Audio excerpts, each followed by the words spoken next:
আজকে অত্যন্ত দুঃখের সাথে বলতে হচ্ছে যে বাংলাদেশে ফ্যাসিস্ট নাই, কিন্তু ফ্যাসিস্টদের আজকে যারা দালাল তারা এখন ডালে ডালে পাতায় পাতায় ঘুরে বেড়াচ্ছে। আজকের শাইখে চরমনাই মুফতি ফয়জুল করিম কোন দলের প্রতিনিধি নয়।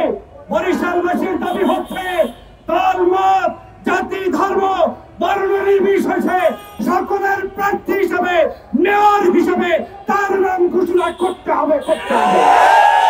আমি তার নাম ঘোষণা এমনি এমনি করতে বলি না, মনোবরী আবদার বলছি না। আমি এ কারণেই বলছি, আপনারা জানেন ফ্যাসিস্ট আওয়ামী লীগ যখন বাংলাদেশে নির্বাচন করেছিল, সেই নির্বাচন পদ্ধতির মধ্যে শাইখে চরমনাই যখন প্রার্থী হয়েছিলেন তার নির্বাচনের ব্যালট পেপার গুলো কিভাবে ছিনতাই করেছিল আপনাদের মনে আছে? আপনাদের নিশ্চয়ই মনে আছে। তার উপরে শারীরিক আক্রমণ করা হয়েছিল, তার উপরে রক্তাক্ত করা হয়েছিল। তখন নির্বাচন কমিশনার বলেছিল তিনি কি মারা গিয়েছেন? এখন চিন্তা করে দেখেন, একজন নির্বাচন কমিশনার একজন প্রার্থীকে মৃত্যু নিশ্চিত করা পর্যন্ত অপেক্ষা করছে, আর নির্লজ্জের মতো সাংবাদিকদের সামনে এসে বলছে শাইখে চরমনাই কি মারা গিয়েছে। যিনি বলেন তিনি ইন্তেকাল করেছেন, সেই ইন্তেকাল কমিশনের রিপোর্ট দিয়ে অন্তত মেয়র নির্বাচন করা যায় না। সে কারণে আমাদের প্রথম দাবি হচ্ছে, সেই সময়ের নির্বাচন কমিশন এই প্রার্থীর উপরে অত্যাচার করেছে, ঠিক কিনা বলেন? এই প্রার্থীর ভোট কারচুপি করেছে, ঠিক কিনা বলেন? এই প্রার্থীকে শুধুমাত্র দাড়ি দেখে টুপি দেখে ইসলামী রাজনীতি করার কারণেই তাকে মেয়র ঘোষণা করে নাই। অতএব আমরা এই দাড়ির বৈষম্য দেখতে চাই না, আমরা টুপির বৈষম্য দেখতে চাই না, আমরা ইসলামী দলের বৈষম্য দেখতে চাই না। আমরা বাংলাদেশের প্রত্যেকটি নাগরিকের যে অধিকার, সেই অধিকার মেয়র হিসাবে আমরা মুফতি ফয়জুল করিমের ক্ষেত্রে দেখতে চাই। কারা কারা রাজি আছে?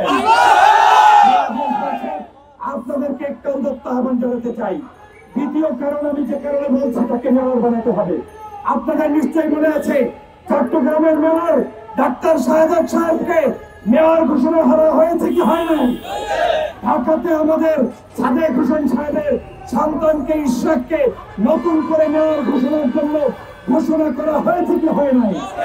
অতএব এই দুইজন ব্যক্তি যদি দ্রুত পবিত্র হয়ে থাকে, তাহলে আমাদের মুফতি ফয়জুল করিম সাহেব কেন মেয়র হবে না? বাংলাদেশের সরকারের কাছে আমি প্রশ্ন রাখতে চাই।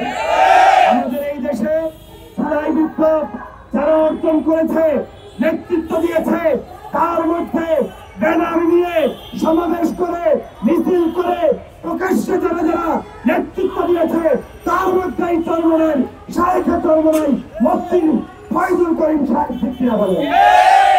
5 তারিখে বাংলাদেশের স্বাধীনতা এনে দিছে, আর তোমরা এখন চেয়ারে বসে আরাম করে কফি খাবা, চা খাবা, ওই সকল স্বপ্ন আমরা বাস্তবায়ন হতে দেব না। আসিফ নজরুল সাহেব সাবধান হয়ে যান। মন্ত্রী পরিষদের, উপদেষ্টা পরিষদের, ছাত্রদের পক্ষ থেকে নির্বাচিত ব্যক্তিরা সাবধান হয়ে যান। আমি আপনাদেরকে স্পষ্ট করে বলতে চাই, আমরা ডক্টর মোহাম্মদ ইউনূসের প্রতি সহানুভূতিশীল, আমরা তাকে শ্রদ্ধা জানাতে চাই।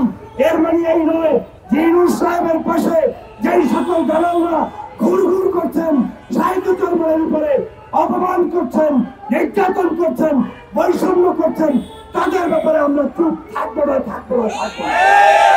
অতএব বরিশালবাসী স্পষ্ট দাবি একটাই, আমাদের অঞ্চলের মেয়র যাকে আওয়ামী লীগ হিসাবে শেখ হাসিনার আত্মীয় হিসাবে তাকে ঘোষণা করা হয়েছে, তিনি এখন আর বাংলাদেশে আছেন কিনা আমার ধারণা নেই। যতটুকু জানি তিনি শেখ হাসিনার সাথে পালিয়েছে। অতএব এই অরক্ষিত বরিশালকে শান্তিপূর্ণ নেতৃত্বের জায়গায় নিতে হলে শাইখে চরমনাইকে মেয়র ঘোষণা করলে ওই অঞ্চলের দল মত জাতি ধর্ম নির্বিশেষে নারী পুরুষ হিন্দু মুসলমানরা নিরাপদে থাকতে পারবে। অতএব আমাদের দাবি একটাই, শাইখে চরমনাইকে মেয়র ঘোষণা করতে হবে।